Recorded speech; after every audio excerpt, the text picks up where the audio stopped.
et à l'assistance de ne pas dire ce que je pense de vous. Parce que je considère que vous n'honorez pas la justice. Donc, M. Diaby, mercredi, ce n'est plus loin. Si vous avez eu le courage de signer une lettre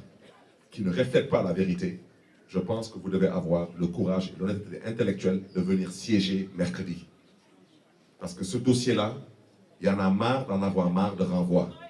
Ce n'est pas un dossier judiciaire. Ce dossier,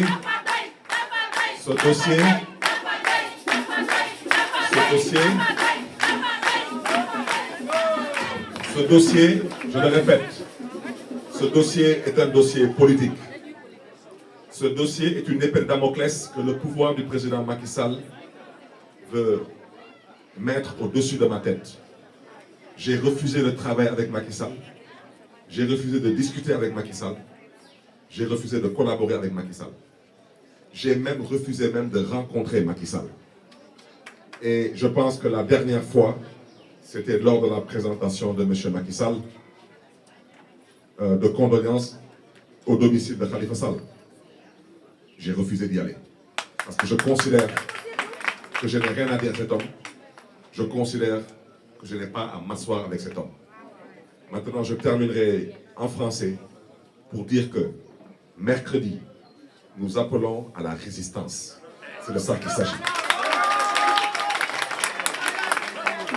Je voudrais dire à ces jeunes, je voudrais dire à ces jeunes,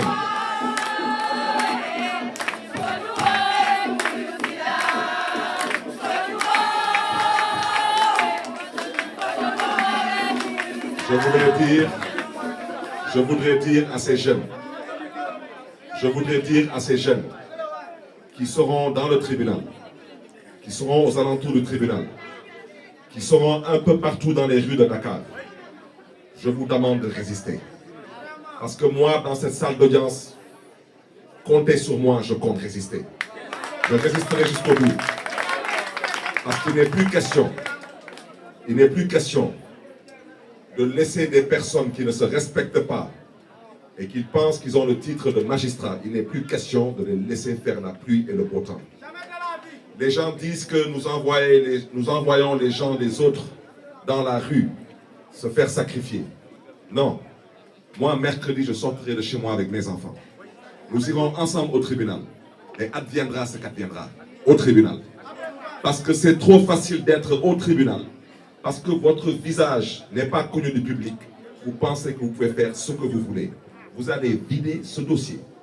Si je vous dis que vous allez le vider, vous allez le vider. Dans le cas contraire, nous allons vider nos problèmes dans la salle d'audience. Maintenant, il ne faudra pas que les gens viennent nous dire, une fois de plus, que nous sommes des personnes violentes. La violence qui s'exerce sur nous, la violence qui s'exerce sur la démocratie sénégalaise, elle est inadmissible, elle est inacceptable, elle est intolérable. Trop, c'est trop. Trop, c'est trop. Je le répète, trop, c'est trop. Ça suffit. 10 ans, ça suffit. Ce dossier, aujourd'hui, il n'y a plus de nervis au Sénégal. C'est de ça qu'il s'agit, c'est ça la vérité. Aujourd'hui, ce dossier, je le répète, les chefs d'inculpation pour lesquels je suis poursuivi,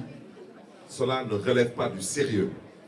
Me poursuivre pour une détention d'armes à feu sans autorisation administrative, ça ne fait pas sérieux. Me poursuivre pour des coups mortels en n'étant pas capable d'amener l'arme du crime, ça ne fait pas sérieux. Ce que nous attendons aujourd'hui de cette justice, c'est que ce dossier soit classé sans suite. Ce qu'on attend de cette justice aujourd'hui, c'est que je sois rétabli dans mes droits. Et qu'on arrête de penser qu'on peut peut-être me donner une peine un peu moins grave et que je laisserai faire. Je dis qu'un jour de sursis, avec même un franc symbolique à la famille de Ndiaga Diouf, qui était un nervi de son État, je continuerai avec vous en cassation. Donc nous appelons tout le monde à la mobilisation, et nous appelons tout le monde à la résistance mercredi. Et je le répète, je prends l'opinion à témoin, je vais au tribunal pour être jugé, je ne vais pas au tribunal pour un énième renvoi. Et si vous renvoyez ce dossier, si vous me rappelez au tribunal, je ne reviendrai plus. Ça, je veux que ce soit clair. Parce que moi, je considère que je respecte les gens qui me respectent. Donc, une fois de plus, vous me permettrez maintenant de faire la synthèse de ce que je viens de dire, éventuellement en Wolof. Je ne sais pas si je pourrais être aussi exhaustif, mais je vais m'y atteler. Et éventuellement, on me signale qu'il faudra bientôt nuit, donc on ne pourra peut-être pas compter le point de presse. Je prendrai peut-être 2 ou 3 questions et on pourra peut-être éventuellement libérer tout le monde. Waaw di gërëm ñëpp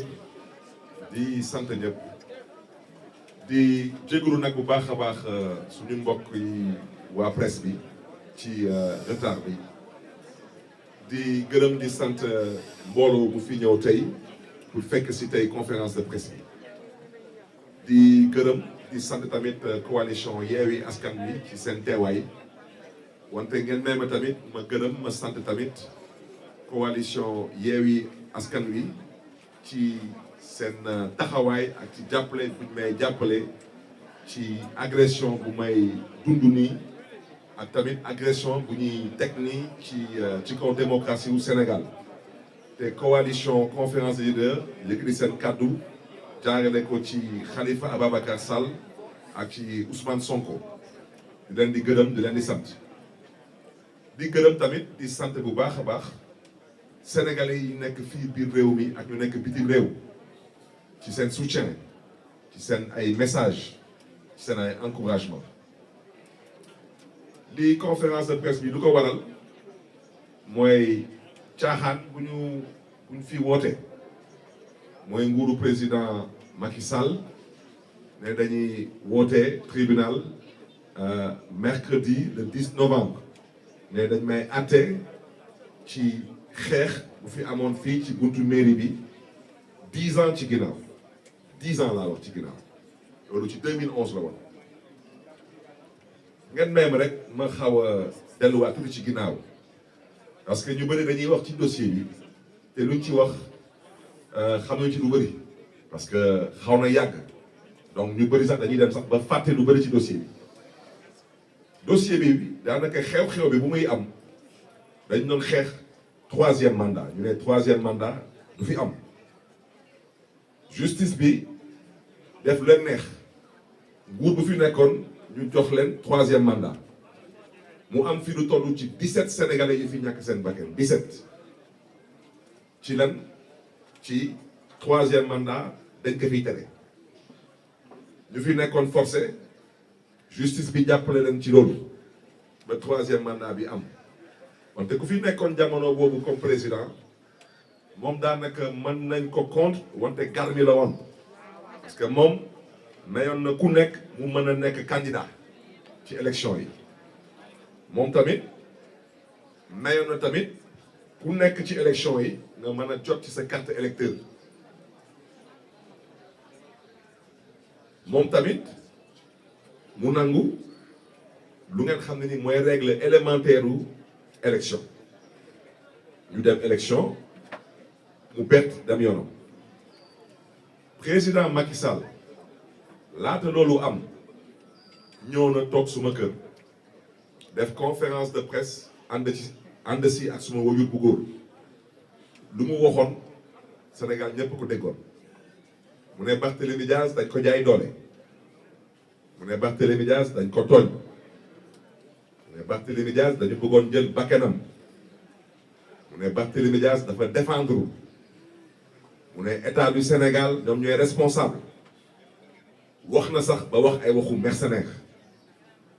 mu ne mercenaire mooy Samba Boy buy nangu def ñaawteef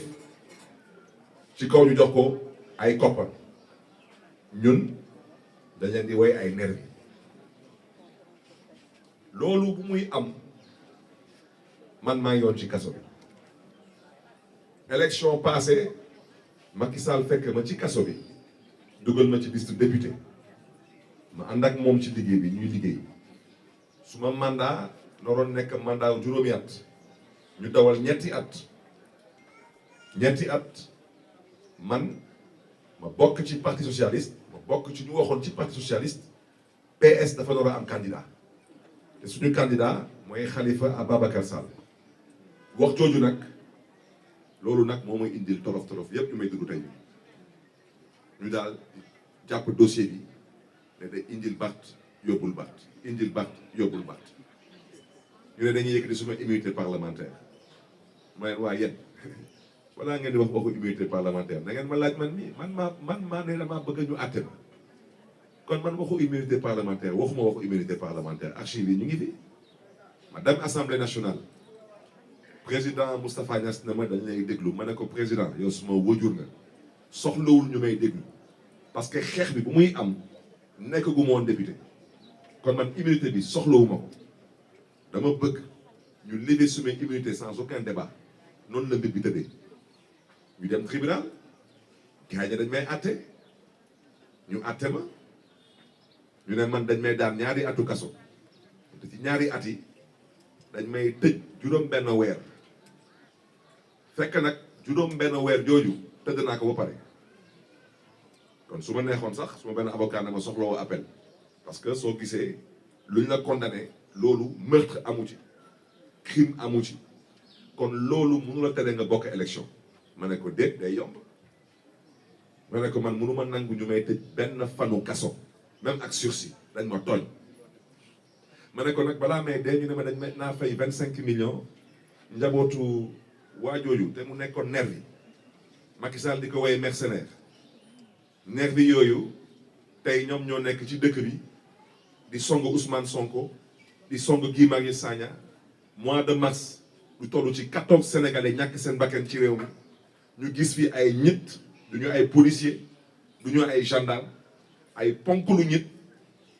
yor seen ay fetel di dox ci mbedd yi di dugg ci ay kër di boom ay doomu aadama ñëpp ko fi gis tout le monde 14 sénégalais ñoo fi ñàkk seen bakkan procureur de la république nee na dafa gumba moom nee na moom mënutul gis ministre de la justice nee na moom dafa gumba dafa tëx loolu moo fi am ñoom nag 10 ans ñu ngi may topp ci benn laa wax benn nervi bu fi ñàkk bakkanam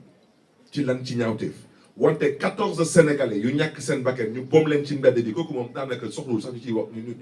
ñu ci débat parce que dossier amul procès amul enquête amul te dégg ngeen président Macky Sall wax na leen ko jam ñaajoo dana leen lu fi amoon mois de mars xawma lan du fi amati dama ne su la jinnee pese defaatal lu ko defoon mars rek nga xool lu fi amati dama ne dossier bii bañ may àtte ma jàpp ne luñ ma daan du dëgg du yoon ma appel ñu jël appel bi ne dañ may jugé appel bi moom bañ may woowee cour d'appel ba tey dañuy renvoi di renvoi lu tax ma dinaa ci wax parce que kilifa bu waxul dëgg wala kilifa bu wax dëgg bu dëppwul ak dëgg bu ko wax dëgg yàlla xaw ma nañ lay woowee ci wolof wante ci tubaab daal man tubaab moom ñun moom la ñu nàmp te damay bañ a wax bu ñagas wante ku fi toog nga ne yow Barthélémy Diaz depuis le 7 juillet xamoon na que de 10 novembre dañ koy woo tribunal wax boobu wax jooju dëppawul ak dëgg mooy lu tubaab di woye mensonge yéen waa presse bi am ngeen internet yomb na vérifier am ngeen Google yomb na vérifier na ngeen dem ngeen tapé le 8 octobre 2020 ngeen xool le 8 octobre 2020 dañ maa renvoyé au 18 octobre 2020 ma ñëw 18 octobre 2020 juge bi bëggoon ko renvoyé ay décembre noonu ay janvier ma ne ko sëriñ bi mu ne ma naam ngeen may ma nag ma nuyu ko sargal ko mi ngi tudd Serigne Bara Gueye parce que may na ma lu ngeen xam ne ni mënoon na lank bañ ne du ma ko jox dama koy nag maa bëgg a woo ci mois de décembre day am feetu Noël man catholique la xam nga bëgg a woo jullit nga ne ko ëllëg mooy tabaski kooku daanaka da nga koy teg problème parce que yeneen problème lay am mu nangul ma ko ñuy wax waxu ay début janvier du ma ko fàtte parce que joxoon na date 8 janvier ma ne ko 8 janvier bi du ma arrangé parce que 8 janvier bi suma anniversaire bu papa la te man suma kër daanaka ñun ay gourmet lañu ñun anniversaire ñun daanaka ñun moom daanaka dañuy ngénte rek di ngénte rek di dem du mës a jeex ñuy wax di wax mu ne ma ban date moo lay arrangé ma ne ko monsieur le juge ma ne ko man damay dem Canada ma yoroon suma ay këyit ak yëpp ma ne ko damay dem ci benn école bu ñuy woowee York University bu nekk Toronto suma inscription bi nii damaa ngi dem defi benn master moo bëggoon nga meme ma dem ba mu pare suma master ma ñibbisi ba may dem sax ba may ñibbisi mi ngi tombé ak affaire du Covid bi ngeen dem ngeen tapé internet le 5 mai 2021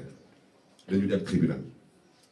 ñu toog tribunal le 5 mai 2021 ñëpp a ngi toog wante ñëpp bi man kese la ak papu xale bi amul benn neex bi amul kenn kuy bàyyeeku ci parti bu fi nekkoon ci jamono boobu amul benn commanditaire man nekk fa nekk ñu nekk di wax ñu ne non dossier bi mënuñu ko àtte parce que fii nerf yi newuñu fi parti yëpp newuñu fi nañ ko dàq ñu ne kon nañ ko dàq au 7 juillet 2021 ñëpp toog ci salle bi ñëpp d'accord le 7 juillet man le 7 juillet ma dem tribunal ma ñëw dugg toog 8h30 maa ngi toog ak Khalifa Sall ñu toog ba 10h kenn woowu ma 10h30 kenn woowu ma ne waaw lii bi mu demee nii 11h kenn woowu ma ma woo Demba Ciré Bathily maître Demba Ciré Bathily ma ne ko mais maître man de d'habitude dañ ma doon woo ay booru maximum 9h30 10h ñu wooñu mu ne ma xaaral ma dem seeti greffier bi mu dem seeti greffier bi nekkul seen dossier newu fi ma gis Demba Ciré Bathily dem interpeller juge bi arrêté audience bi juge bi interpellé substitut du procureur bi mu ne ko waaw mais est-ce que dossier bi mi ngi fi substitut du procureur bi xool juge bi ne ko dossier bi kenn programmé wu ko tey kenn enrôlé wu ko ci rôle audience yi yow soo programmé wu la benn dossier naka nga ko mën a reporter à une date soi-disant qui correspond au 10 novembre c'est faux c'est archi faux et si vous insistez c'est un mensonge c'est tout parce que nag kilifa du fen parce que nag nous sommes dans une bataille d'opinion et trop c'est trop. Cette justice n'inspire aucune confiance à aucun citoyen dans ce pays à cause de votre comportement. C'est un comportement qui est inadmissible, inacceptable et intolérable. Et je vous le dis, vous êtes en train de jouer avec le feu. Ce pays en a marre. Dama ne ñu nekk tribunal dañu xoolaat seen taxawaay parce que nag dafa am ñu ciy bokk dañuy juum di jaawale ñu ci bëri dañuy jàppee seen bopp ay magistrat ñoom lu ñu jàpp mooy daanaka ñoom lu tubaab di wooye intouchable mooy ñoom kenn du leen laal dëkk bi nga nekk sëriñ dinañ la laal nga nekk politicien dinañ la laal nga nekk homme d'affaires dinañ la laal nga nekk professeur agrégé dinañ la laal wante nga nekk magistrat kenn du la laal daanaka lépp lu fi am ci Sénégal ci ay magistrat ñoom duñ def benn ñaawteef ñoom duñu dëpp kees ñoom duñu signé ay faux papier ñoom duñ jël xaalis ñoom duñu xool jabaru jàmbur ñoom duñ def dara ñoom daal ñoom macha allah ñoom daal ñoom ay wëriw lañu ñoom def ñu dara ma bëgg nag wax jooju ñu teg ko ci suuf fii menace amu fii luñ fi woote tey mooy fulla ak fayda parce que nag lu ëpp tuuru mercredi le 10 novembre dama fas yéene dem tribunal parce que dama nekk citoyen sénégalais te man maa sàkku ci justice ñu àtte ma mais biiralaat du ma fi wax dama ne juge boobu bu ñëwee Serigne Bara Gueye maa ngi koy jaajëfee parce que man damay xool nit mën naa xamee di dañee kon maa ngi koy jaajëfee wante ñu fa toogal état du Sénégal xam nañ seen bopp moo tax dama ne procureur boobu ñu koy woowee Serigne Diaby du noonu moom comme nee na day jël këyit gën a communiqué di wax ne ni que Barthélémy Dias moo ko doon xam ne ni que day ñëw tribunal le 10 novembre waa bisimila maa ngi ñëw tribunal le 10 novembre yow nag bàyyil di jël ay substitut ne leen kaay leen toog yow kaay toog yow da ngay ñëw toog ma ñëw toog comme ne leen danga may atte ma xam lan nga fiy atte lan ngeen di fi atte da ngeen toog ngeen ne man Barthélémy Dias da ngeen di ma topp ndax lan damaa yoroon gànnaay te gànnaay boobu daanaka dama ko yor wante yoruma këyit pour yor gànnaay boobu te waxtu ju dëppwul ak dëgg yéen waa presse maa ngi sàkku ci yéen ngeen dem ci Google ngeen wut ci Google ngeen dem su leen neexee ci site internet bu ñuy wooyee parce que foofu laa ko jëlee ngeen jëlee ko ci këyit bi nii mooy këyitu bii moom dama ko jëlee ci leeral.net date bi mooy le 22 août 2011 kii mooy laata fusillade bi di am parce que fusillade mi ngi am décembre 2011 kii août 2011 la woon mi ngi nii le 22 août 2011 ngeen xool décision de la Cour suprême Ousmane Ngom moo fi nekkoon ministre de l'intérieur doon ma jaay doole jóg bés woo waa DST mooy direction de la sûreté du territoire moo benn mag bu baax moo fa newoon ñu koy woy commissaire Abou Diop ñu ngi koy jox wàccuwaayam au passage mu woo leen ne leen Barthélémy Dias bëggatuñu Barthélémy Dias am këyit bu koy may sañ-sañ mu am feneen parce que ñoom lu ñu namoon ci man mooy luñ fi gisoon ci mbiru Talla Sylla wante nag comme ñoom dañu xamoon tamit kër bu bëri xëcc ñu ne ah waa ji ku ñu mën a jot ci moom foog lépp lu mu yor ci ay gànnaay nañ ko jël ci moom ñu def lu ñu def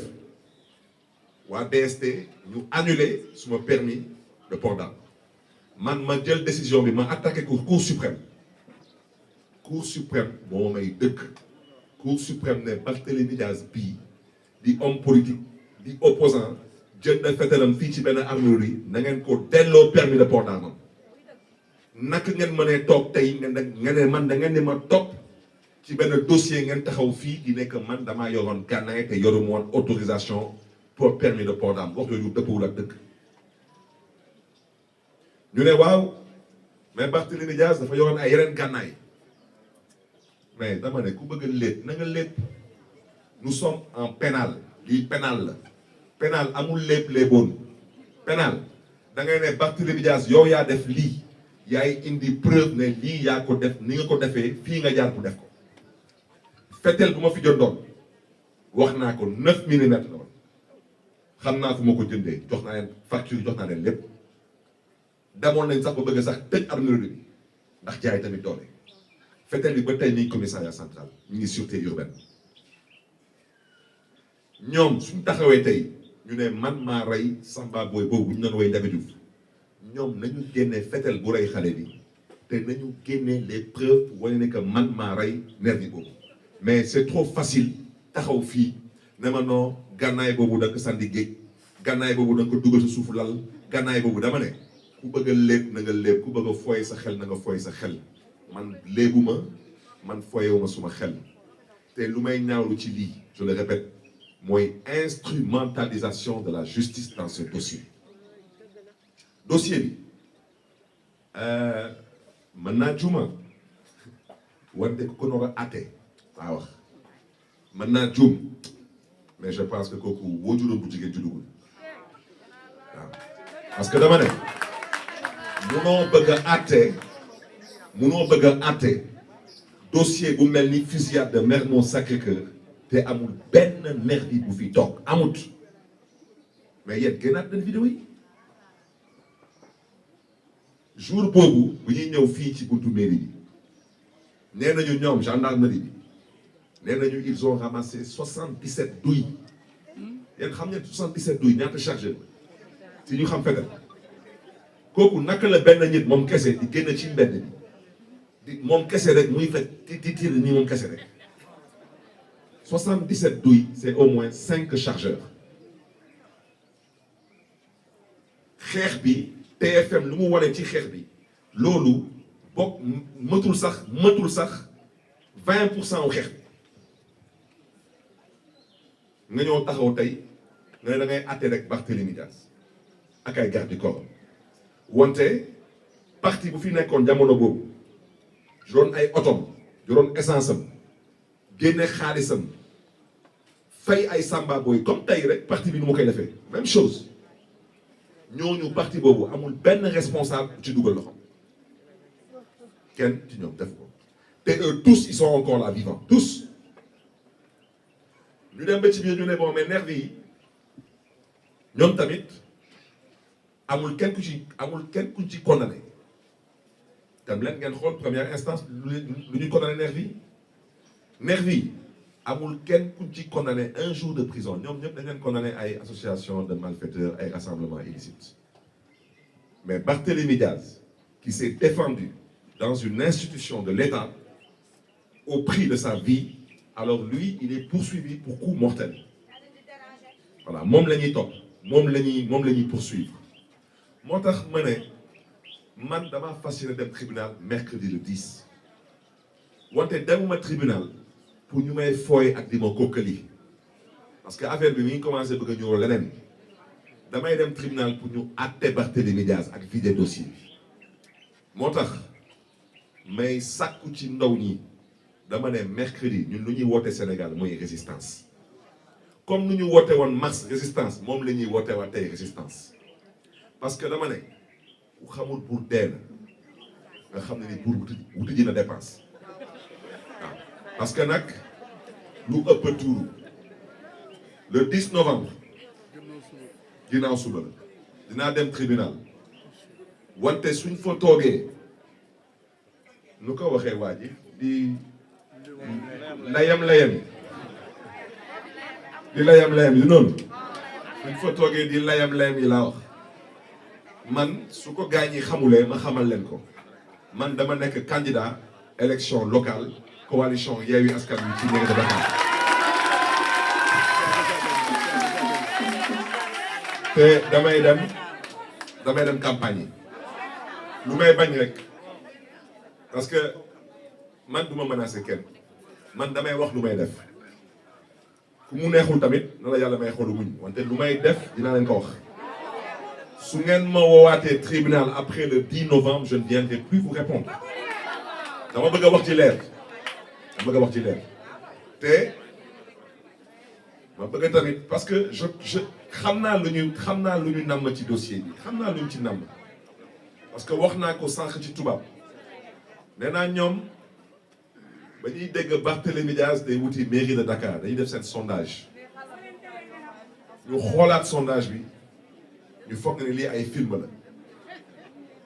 wante dañu xamul ne yàlla mooy buur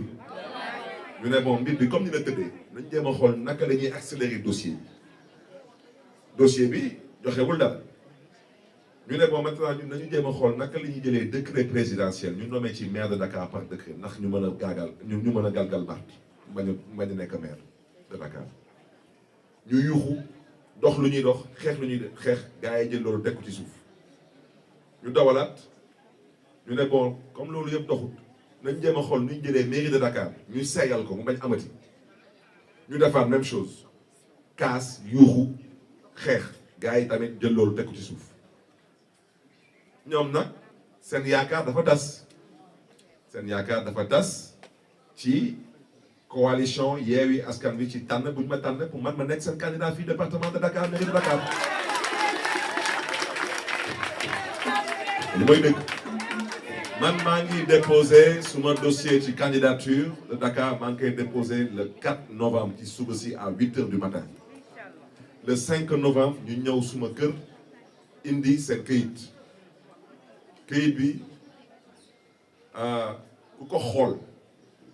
da nga xam ne ni lii ab mbiru complot la Pape Nervi boobu moom nee na moom jot na këyitam yàgg na moom duma polémique ak moom parce que kenn musuma dégg ma wax ci waxam wala wax ci doomam wante nag lu ëpp tuuru man tamit dama am ay doom man tamit ma yor tamit ay mbokk yor tamit ay dëkkandoor man tamit ma yor tamit ay soppe dama ne moom xaw ma chiffre 25 lan lay représenté ci ñoom wante moom dama bëgg moom mu xam ne ni ko doomam nervi la woon te du xaste du saaga doomam samba boy la woon parce que ku bàyyi sa kër nga yëg ci oto jox la 25 000 francs da ngeen di dem ci ay kër personnalité politique pour songaleen loolu ab mbiru wëyu la ab mbiru bandi la ab mbiru nervi la ab mbiru mercenaire la beneen bi ñoom bañ may topp man nee nañ ma su ma fayoon sax 25 millions yi daanaka waxtu yu sax moo nañ ko fay première instance ma ne man su ma amee 25 millions ma jël ko jox ko waa Empire des enfants wala ma jox ko SOS village des enfants moom ma gënal ma leen di ko jox 25 millions. dama gisul lan lañ fi liggéey dama fi gisul lan laa leen def ba man mën na la jël suma xaalis leen di ko jox ci ndàmpaay. Macky Sall bu muy ñëw suma kër ba xew-xew bi am lu mu wax ñëpp dégg nañ ko nee na Barthélémy Dias dañ ko tooñ nee na Barthélémy Dias dafa défendre nee na benn responsable moo fi am mooy état du Sénégal. État du Sénégal dafa am assurance su état du Sénégal dañ koy woowee agent judiciaire de l' état kon état du Sénégal su tooñee moom assurance am mooy fay kon tey du président Macky Sall mais président de la République ah wax dëgg yàlla nag bés bu ma gisee état du Sénégal di indemniser nervi man nag ma xam ne nag Sénégal nag dëkk bi nag wax dëgg yàlla nag nañu dem ci beneen dëkk dem dëkk fa parce que nag nervi bu ñuy indemniser ah sañ na ko naam sañ na ko parce que moom tey daanaka moom tey yaakaaratu ko ci tey yaakaaratu ko ci APR président Macky Sall tey yaakaaratu ko tey ci Benno Bokk Yaakaar daf ko yaakaaree ci lan ci nervi yi mois de mars gis ngeen lu fi xew yéen ñëpp da ngeen di suivre actualité bi biig rek gis ngeen lu xew Ziguinchor Ousmane Sonko est un député du peuple c'est un député de la Casamance. Ça veut dire que l'État du Sénégal n'a engagé aucune poursuite. Amul benn enquête. Amul benn arrestation. Ana Guy Marius Sagna song nañ ko fi Mbour xotti ay yéreem toroxal ko gendarmerie ne pat balaa may dee ñu ne la gendarmerie est une institution. Depuis quand est-ce que la gendarmerie est une institution? Depuis quand? Donc loolu yëpp wax leen que tey su ngeen gisee man sax ma xaw a am jàmm tey man Barthélémy Dias c'est parce que gars yi dinañ song gars ñi man wax dëgg yàlla man moom gars yi moom dañu pare ci suma ay bagages waaw dañu pare ci suma ay bagages parce que dugguma politique pour foo ak ñoom te nag ëpp baax na ci laax bu tàng depuis la fusillade man may nañ ma jàmm te jàmm boobu moom incha allah dina continuer parce que man wax naa tribunal lu ma naroon wax tribunal wax naa lu ma def te waxaat naa tamit nee naa lu xewoon ci buntu mairie Mermoz Sacré-Cœur ñu ñëpp dañ ko ñaawlu wante ni ñaanuñu ko yàlla mais loolu bés bu amaatee la woon fa woon ba woon na woon rek dara du fi changé parce que ñun ñëwuñu politique pour di tooñ ay doomu aadama wante du ñu nangu kenn di ñu tooñ ñun lu ñu ñor mooy Sénégal te Sénégal lu ñu gëm mooy dañ koy waxtaanee dañ koy pencoo mais kenn mënu ko aakimoo ci lan ci génn ay nervi di jaay ñi doole. donc mbokk yi xaw ma est-ce que lu ma tënk ci wolof c'est plus ou moins ramassé.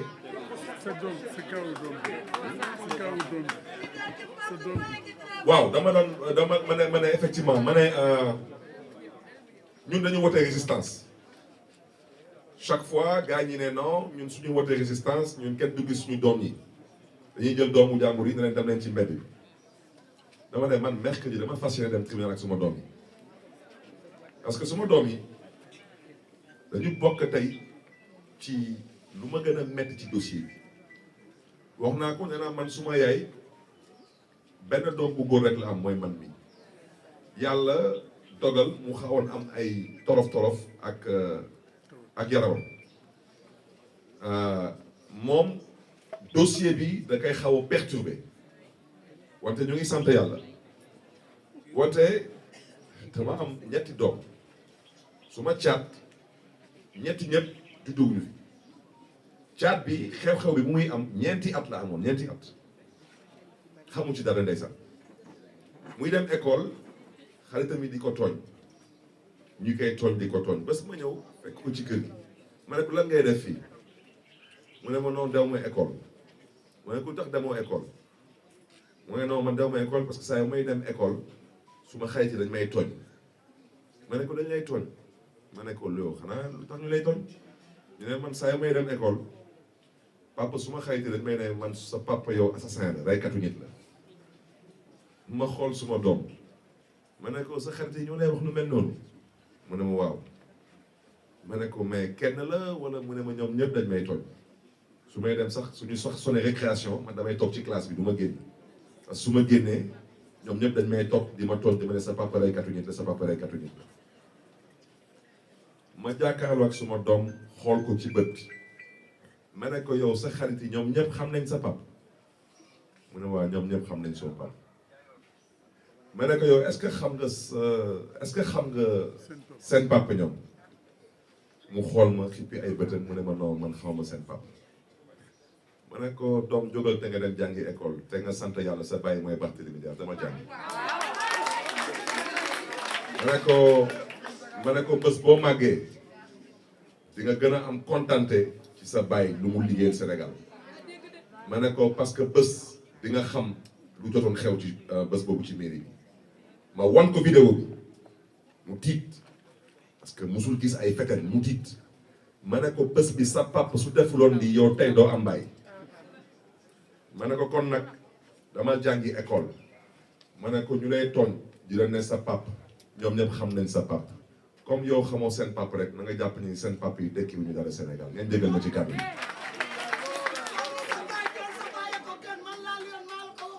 kon nag mbokk yi dama ne man mercredi le 10 dama fas yéene dem tribunal yóbbu suma doom yi pour ñu mën a ubbi seen bët ñu xam kan mooy seen baay dinañ xam est-ce que seen baay assassin la wala est-ce que seen baay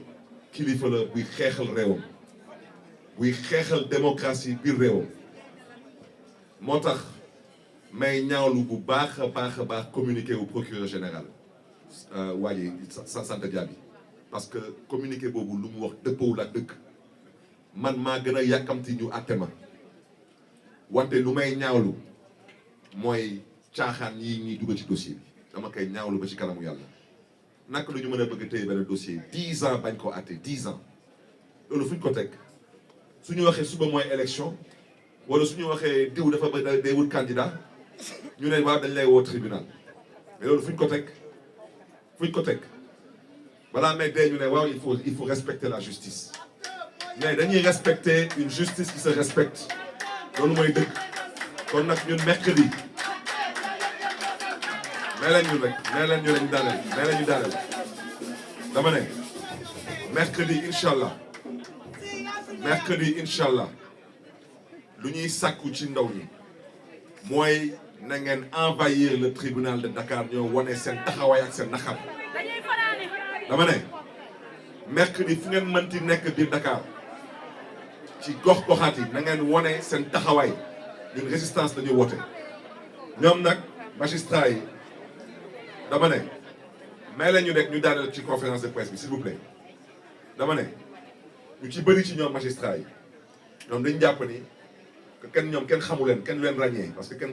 kenn xameewu seen kanam mën nañ def leen neex mën nañ wax leen neex dara du leen ci fekk fa la ñu tuube nag parce que dama ne lu ëpp tuuru dama ne résistance bu ñuy wootee mercredi ci mbedd bi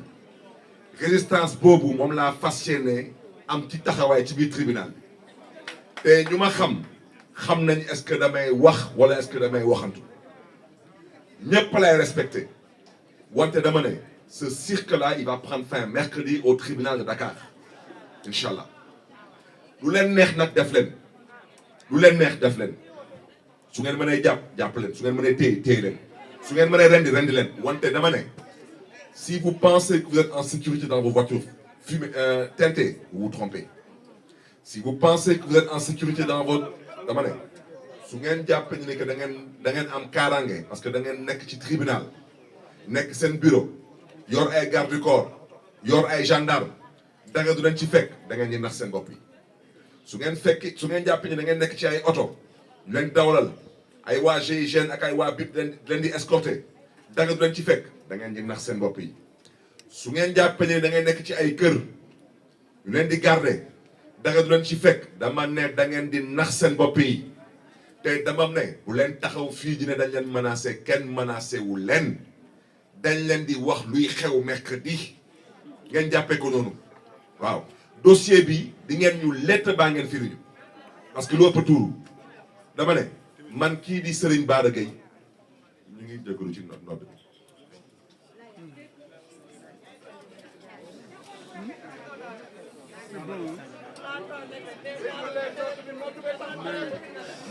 dañuy noter waaye s'il vous plaît.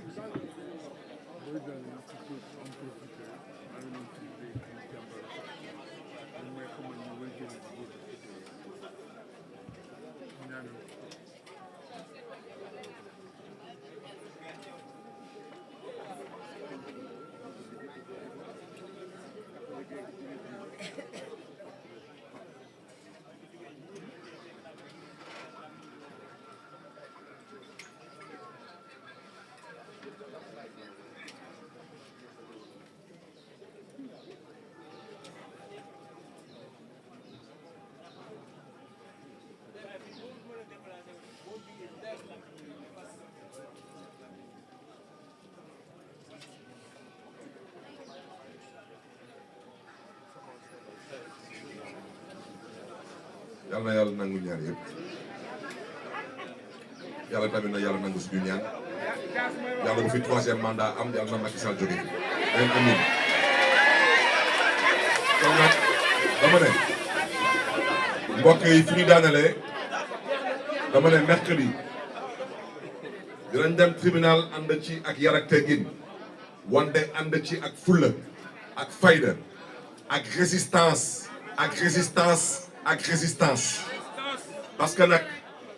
dama ne mënu leen jël dossier 10 ans bañ ko vider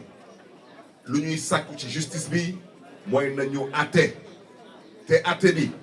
su amulee nervi ñuy ñëw taxaw ci procès bi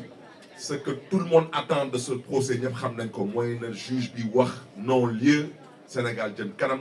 ñëpp a am jàmm wante ñii am jàmm ñun duñu am jàmm mënul nekk dama dégg effectivement maa ngi doon tudd sànq suma doomu ndey Guy Marius Sagna dama dégg que waajuram bu góor dafa génn àdduna ngeen may ma ci turu coalition bi fii au niveau du département de Dakar à mon nom personnel ñu ngi koy jaale Guy Marius Sagna di ñaan yàlla na yàlla xare waajuram bu góor ci àjjana yu gën a kawe moom Guy Marius Sagna di jàmbaar di patriote yàlla na ko yàlla may xolu muñ te ñu ngi koy jaale tamit à toute la Casamance mbokk yi di gërëm ñëpp di sant ñëpp di